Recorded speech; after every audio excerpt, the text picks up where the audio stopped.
buenas tardes. Gracias por estar con nosotros en el canal de la Asamblea. Muy buenas tardes, Celia y Brenda. Muchas gracias Buenas tardes. por el espacio. Al contrario, gracias a ti. Humberto, pues ya lo decíamos, ha sido una semana en la que se retoma el caso Ayotzinapa, primero con la investigación, la detención, por parte de la PGR de Eric N., alias La Rana. Después ustedes presentan el día de ayer este importante estudio de impacto psicosocial, hoy con la presentación del informe sobre tortura de ONU-DH. ¿Qué comentario nos puedes hacer al respecto sobre esta situación y lo que revelan estos informes? Mira, lo que revelan estos informes, en primer lugar, pues es algo que ya habíamos denunciado públicamente en distintos espacios como la Comisión Interamericana, y es que el Estado mexicano ha llevado este caso a una nueva etapa de administración política. ¿Y qué quiere decir esto? Es una etapa donde el Estado mexicano lo que quiere es encubrir a los responsables de construir la llamada verdad histórica, ¿no? Para los padres más bien la mentira histórica, y simplemente mostrar supuestos avances en la investigación para esclarecer el paradero de los muchachos, que son meras formalidades, ¿no? Sí. Y en la parte específicamente que Fundar abordó ayer en la presentación del informe, que tiene que ver con la atención y reparación para las víctimas, lo que vemos es que no hay compromiso, porque nosotros en lo que hemos hecho énfasis es que la reparación no tiene ningún sentido para los familiares si no va acompañada de pasos concretos y significativos en la parte de justicia.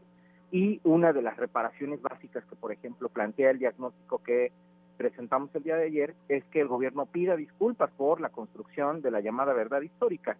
Y lo que revela la postura hasta el momento del Estado mexicano es que no está dispuesto a hacer eso, y que lo podemos ver incluso ahora con el comunicado que han emitido en respuesta justo al informe sobre tortura de la Oficina del Alto Comisionado acá en México, ¿no? Sí. Muy bien. ¿Y qué tal? Muy buenas tardes, Humberto. Le saluda Brenda Peña. ¿Qué tal, Brenda?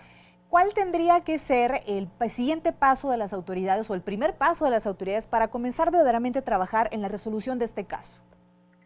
Mira, lo primero que tendría que hacer como un gesto político de verdadera congruente, voluntad, además, ¿no? Congruente, es desdecirse de la verdad histórica, ¿no? O sea, asumirlo plenamente, públicamente, y pedir una disculpa y decir que reconocen que no tiene sustento, ¿no? Científico esa teoría del caso.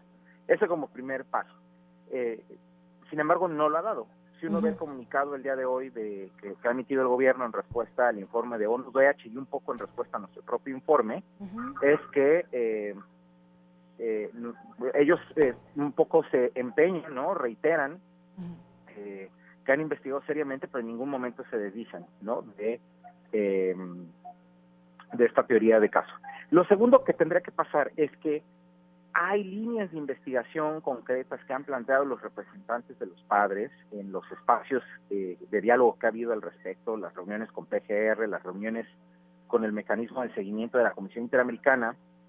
Hay líneas de investigación muy concretas que tienen que ver, por ejemplo, con el tema de participación del Ejército, participación de la Policía Federal, donde no hay avances concretos, ¿no? Y lo que tendría que empezar a ver es avances concretos. Y por avances concretos significa, por ejemplo, no solamente acusar ante los tribunales a personas de estas instituciones, sino órdenes de aprehensión y detenciones de estas personas, ¿no? Con la finalidad de corroborar qué tipo de información tienen, ¿no? Eso es lo que tendría que pasar. De hecho, sobre este tema de las nuevas líneas, o más bien de profundizar ciertas líneas de investigación, porque las líneas no son nuevas, en cierta forma ya han estado sobre la mesa en las recomendaciones del GIEI, por ejemplo. Sí. Durante la audiencia pública en Bogotá, en el 167 periodo de sesiones, el Estado se negó a firmar o asumir un nuevo ajuste al cronograma de trabajo con la Comisión Interamericana, que ese cronograma lo que contiene es justo el aterrizaje, ¿no? De cuáles son esas líneas y acciones de investigación que el Estado tendría que agotar, y el Estado se negó simplemente a asumir este compromiso, ¿no? Y en el tema de atención y reparación, pues lo que tendría que hacer es aceptar ya, es decir, si yo hubiera, el gobierno lo que tendría que haber hecho a partir de nuestro informe de ayer es marcarle a los familiares, a sus representantes y decirles, firmamos la declaración ya, pero eso tampoco ha ocurrido, En ese sentido, Humberto, ante esta negación y esta forma de minimizar no nada más el dolor, sino todos estos informes, no nada más de instancias nacionales, sino también internacionales, queda esta lucha a nivel pues regional en la Comisión Interamericana, en la Organización de los Estados Americanos. ¿Qué es lo que sigue en este sentido para de entrada, pues si el Estado no tiene voluntad para ello, pues que se obligue de cierta forma a cumplir con estas recomendaciones? Pues mira, lo que sigue es que en estos espacios, digamos, en este mecanismo de seguimiento que se ha creado desde la Comisión Interamericana, pues los representantes seguiremos concurriendo ante este mecanismo a denunciar esta circunstancia y pues en su momento lo que esperamos es el informe, ¿no?, que haga este mecanismo, ¿no? Su informe tanto de su primer año de trabajo como de este segundo año, y que en este informe pues quede plasmado de manera muy clara pues el incumplimiento de sus obligaciones internacionales por parte del Estado mexicano, ¿no? Y a partir de ahí las otras consecuencias de responsabilidad internacional que se puedan derivar. Finalmente, Humberto, nos queda poco tiempo, pero preguntarte qué significa, qué representa que en el caso del informe hoy de la ONU pues se evidencia tal cual casos de tortura en los implicados de Ayotzinapa. ¿Qué implica obtener supuestas pruebas a través de la tortura? Pues mira, implica que se corrobora aquella afirmación que tanta polémica causó de que en nuestro país la tortura era generalizada, ¿no?, que la hiciera Juan Méndez en su informe de visita a México. Y esto sí, o sea, a ver, es muy sintomático que la tortura se utilice en un caso como Ayotzinapa, que es el caso que ha marcado la presente administración, no solamente por su gravedad, su magnitud, sino por el tema de desaparición forzada, la violación a derechos humanos que ha marcado este sexenio también, ¿no? Sí. Que ni siquiera en este caso, ¿no?, de gran calado, de gran importancia política, el Estado mexicano pudo hacer una investigación seria sin necesidad de recurrir a la tortura.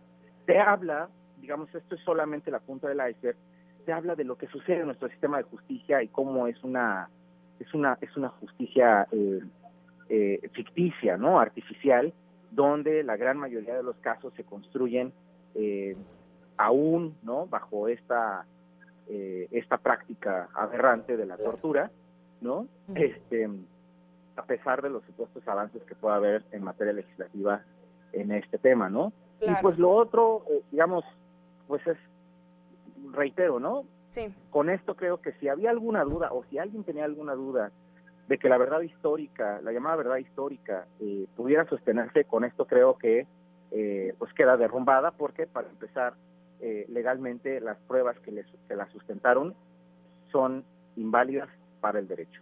Un primer paso, como dices, Humberto, sería desdecirse de esa verdad histórica, lo cual pues al parecer está lejos de que suceda. Humberto, muchísimas gracias por estar con nosotros, platicar, estamos al pendiente y en comunicación. Perfecto, muchas gracias, Elena. Muchísimas gracias.